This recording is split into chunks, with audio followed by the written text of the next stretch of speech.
রাজবৈদ্য, গত 15 দিন ধরে আমার মেয়ের চোখ মেলছে না। আপনারা কি এখনো কোনো ওষুধ খুঁজে পেলেন না? মহারাজ, আমি আমার দীর্ঘ জীবনে এমন অদ্ভুত রোগ দেখিনি। রাজকুমারীর শরীরে কোনো জ্বর নেই, কোনো অসুখ নেই, কিন্তু শরীর বরফের মতো ঠান্ডা আর ধীরে ধীরে নীল হয়ে যাচ্ছে। আমার মেয়ে কি তবে আর কোনোদিন মা বলে ডাকবে না? ওর নিঃশ্বাস তো খুব ক্ষীণ হয়ে আসছে। রানীমা, আমি রাজ্যে সব প্রাচীন পুঁথি পড়েছি। এই রোগ কোনো শারীরিক রোগ নয়, এজন্য এক অন্ধকার মায়া। তবে কি কোনো তান্ত্রিক বা ওঝা ডাকতে হবে? আমার মায়াপুরে যে আজ শ্মশান হতে চলেছে।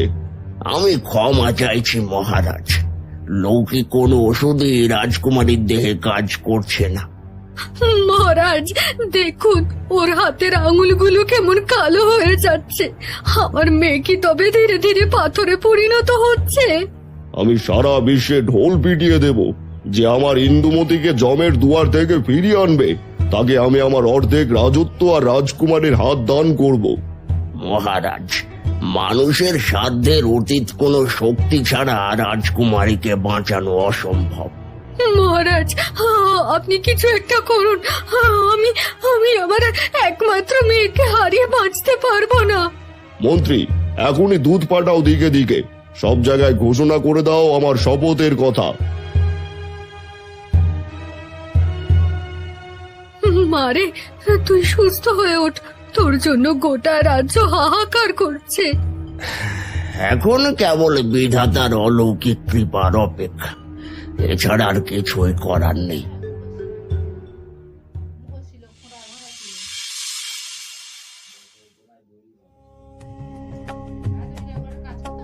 ওই তো, ওই মেয়েটি, তাকে থামান।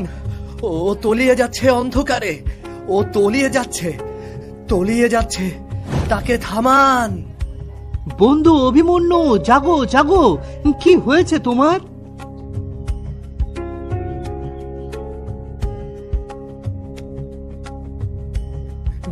বিক্রম, আবার সেই স্বপ্ন, একই মেয়ে, একই আর্তনাদ। গত 10 দিন ধরে তুমি একই কথা বলছো বন্ধু। কে সেই মেয়ে? তুমি কি তাকে আগে কখনো দেখেছো? না বিক্রম, আমি জানি না সে কে, কিন্তু তার চোখ, সেই চোখের জল আমাকে শান্তিতে থাকতে দিচ্ছে না। এটা হয়তো তোমার কল্পনা। তুমি সম্প্রতি অনেক বেশি যুদ্ধ বিগ্রহ নিয়ে চিন্তিত ছিলে, তাই হয়তো এমন স্বপ্ন দেখছো। কল্পনা নয় বিক্রম, স্বপ্নে দেখলাম সে এক বিশাল শ্বেত পাথরের প্রাসাদে শুয়ে আছে, তার গায়ের রং নীল হয়ে যাচ্ছে। নীল? রাজবৈদ্যরা তো বলেন ওটা কোনো বিষক্রিয়া বা মরণ ব্যাধির লক্ষণ। প্রতি রাতে সে আমাকে ডাকছে বিক্রম, আমি তার চেহারা কোনোভাবেই ভুলতে পারছি না। আমি আজ স্পষ্ট শুনেছি সে বলেছে, তুমি না এলে আবার প্রদীপ নিভে যাবে। তবে কি তুমি সত্যি সেই অজানা মেয়ের খোঁজে বের হতে চাও? হ্যাঁ, আমি কাল ভোরেই বের হব। আমার ঘোড়া বিজলিকে প্রস্তুত রাখতে হবে। কিন্তু মহারাজ কি অনুমতি দেবেন? তাছাড়া তুমি তো জানো না সেই রাজ্য কোথায় অবস্থিত। বাবা অনুমতি দেবেন, কারণ তার পুত্র এক অলৌকিক আহ্বানে সাড়া দিচ্ছে। তিনি কখনো তার পুত্রকে আটকাবেন না। তবে আমি একা তোমাকে যেতে দেব না। বন্ধু হিসেবে আমিও তোমার সাথে যাব আর তোমার ছায়া হয়ে থাকব। ধন্যবাদ বন্ধু, আমার মন বলছে এই স্বপ্নই আমার জীবনের গন্তব্য। বেশ, এবারে ঘুমিয়ে পড়ো, সকাল হলেই আমরা বেরিয়ে পড়ব।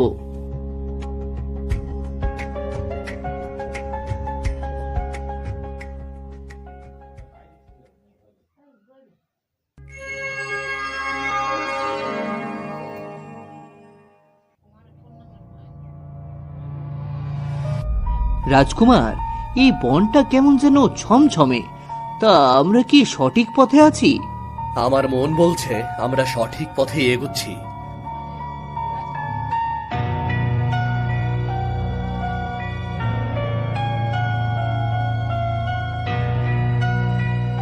ওই দেখ বিক্রম, এক মহর্ষি ধ্যান করছেন, হয়তো তিনি আমাদের পথ দেখাবেন।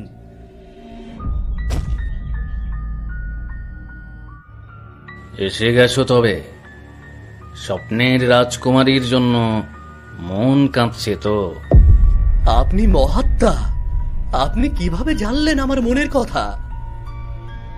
আমি তোমার প্রতীক্ষায় ছিলাম। ইন্দুমতির আয়ু আর মাত্র 3 দিন। যা করার এর আগেই করতে হবে। মহর্ষি, দয়া করে বলুন কি হয়েছে। আমি কিভাবে তাকে রক্ষা করব, বলুন দয়া করে। তাকে ছায়াসুর গ্রাস করেছে। তার দেহ আছে, কিন্তু আত্মা অন্ধকারে বন্দী। একে মুক্তি দিতে 3টি দুষ্প্রাপ্য উপকরণ লাগবে। আপনি শুধু বলুন কি কি লাগবে, আমরা জীবন বাজি রেখে তা নিয়ে আসবো। প্রথমত, উত্তরের নীলগিরি পাহাড় থেকে সহস্র বছরের জমাট তুষার জল আনতে হবে। আর দ্বিতীয়টি? বনের গভীরতম প্রান্তে মায়াসিনী বনদেবীর কাছ থেকে পারিজাত ফুলের রেণু নিতে হবে। আর তৃতীয় উপকরণটি কি মহর্ষি? সেটি হলো হৃদয়ের সত্য প্রতিজ্ঞার 1 বিন্দু রক্ত, যা কেবল রাজকুমারীর প্রাণ বাঁচাতে ইচ্ছুক রাজকুমারী দিতে পারবে। আমি প্রস্তুত। আমি এখনই নীলগিরির দিকে রওনা হচ্ছি। মনে রেখো পুত্র, প্রতিটি উপকরণের জন্য তোমাকে পরীক্ষা দিতে হবে। যদি তোমার সাহস টলে যায়, তবে রাজকুমারী চিরতরে পাথর হয়ে যাবে। মনে রাখবো মহর্ষি, সব মনে রাখবো। চলো বিক্রম।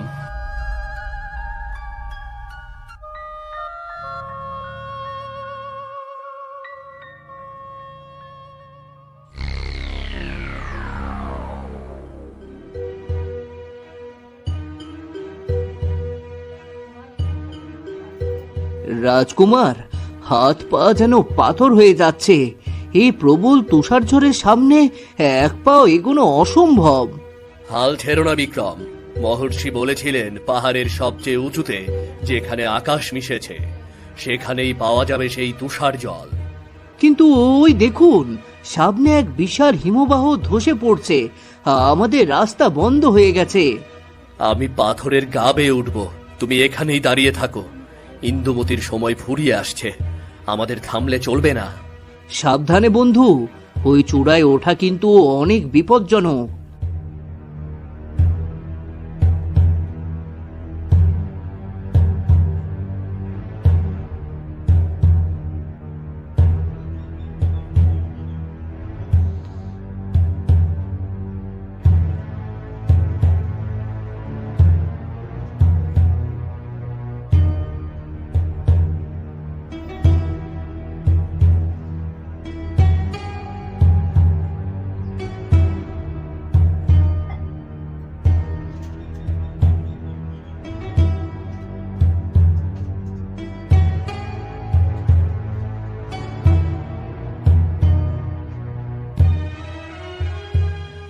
হ্যাঁ, এই সেই সহস্র বছরের জমাট বরফ।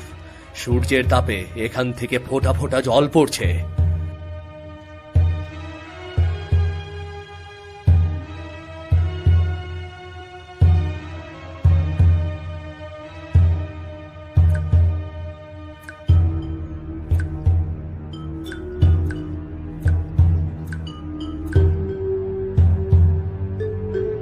ভাগ্য ভালো বলে আকাশ পরিষ্কার ছিল। প্রথম উপকরণ পেয়ে গেছি। এবার আমার পরবর্তী গন্তব্য গভীর অরণ্যে মায়াসিনী বনদেবীর এলাকা।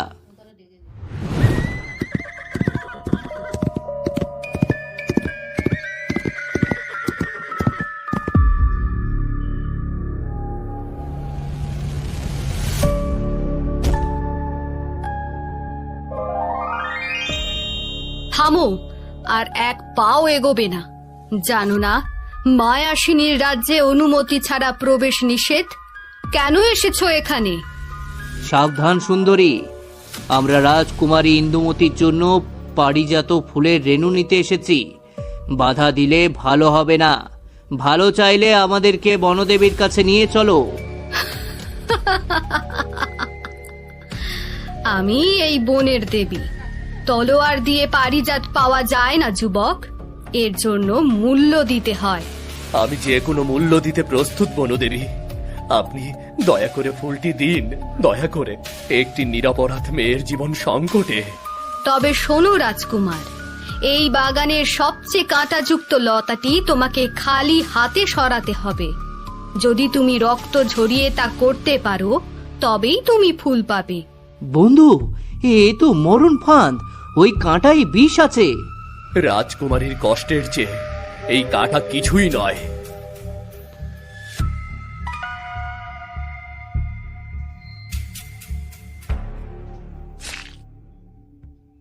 আহ আহ আহ আহ ওহ আহ থামো রাজকুমার, তোমার ধৈর্য দেখে আমি মুগ্ধ। এই নাও রাজকুমার, পারিজাত ফুলের রেণু। তোমার ভালোবাসা আর সাহসী আজ জয়ী হলো। বিক্রম, এবার আমাদের দ্রুত প্রাসাদে ফিরতে হবে। কিন্তু বন্ধু, তোমার হাত তো রক্তে ভেসে যাচ্ছে। মহর্ষির বলা তৃতীয় উপকরণটি তো তোমার রক্তই হওয়ার কথা ছিল, তাই না? না বিক্রম, মহর্ষি বলেছিলেন সত্য প্রতিজ্ঞার রক্ত। এই রক্ত পরিশ্রমের, আর শেষ রক্তটি হবে ত্যাগের, যা আমি রাজকুমারীর শিহরে দিয়ে দেব। ঠিক আছে, চলো, সূর্য ডোবার আগেই আমাদের পৌঁছতে হবে।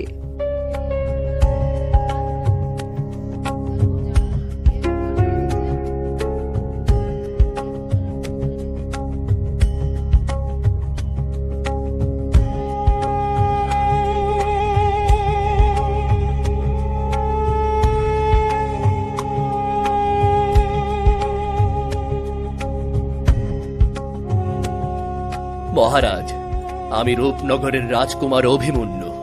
আমি রাজকুমারীর জন্য ওষুধ নিয়ে এসেছি। কিন্তু তুমি জানলে কিভাবে আমার কন্যার এই দশার কথা? সে এক দীর্ঘ কাহিনী মহারাজ। আগে আমাকে রাজকুমারীর কাছে যেতে দিন। এসো বাবা, এসো, আমার মেয়েটাকে সুস্থ করো। ও যে আমাদের সবার প্রাণ।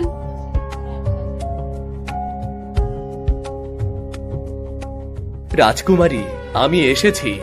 আপনার স্বপ্নের ডাক আমাকে এখানে নিয়ে এসেছে। রাজকুমার, সময় হয়ে এসেছে। মহর্ষির কথা মতো কাজ শুরু করুন।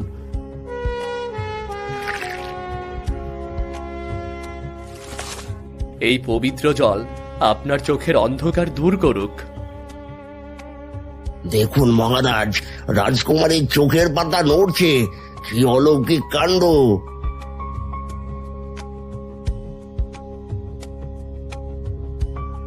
এই সুগন্ধ আপনার নিভে যাওয়া প্রাণ ফিরিয়ে আনুক। ইন্দুমতির নীল হয়ে যাওয়া ত্বক ফর্সা হয়ে উঠছে। এ তো কোনো জাদু ছাড়া সম্ভব নয়। এবার শেষ পরীক্ষা।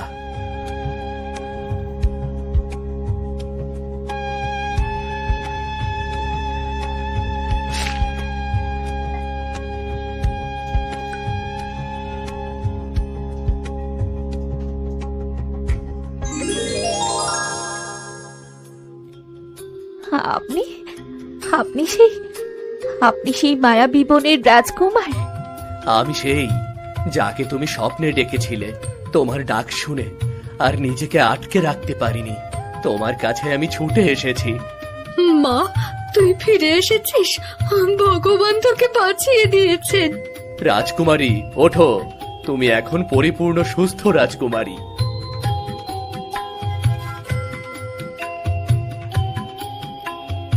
অভিমন্যু, তুমি যা করলে তার ঋণ আমি কোনোদিন শোধ করতে পারবো না। আমি কোনো ঋণের আশায় আসিনি মহারাজ। আমি কেবল আমার স্বপ্নের রাজকুমারীকে বাঁচাতে চেয়েছিলাম। শুধু স্বপ্নের না, বাস্তবেও ইন্দুমতি তোমার হবে। আমি আমার কথা রাখবো। আজ থেকে তুমি এই রাজ্যের অধিপতি, সঙ্গে আমার কন্যার জীবন সঙ্গী। মহারাজ, একবার রাজকুমারীর অনুমতির প্রয়োজন ছিল না? যে রাজকুমার আমার জন্য নিজের রক্ত দিতে পারেন, তার হাতেই আমার জীবন সঁপে দিতে আমার কোনো দ্বিধা নেই।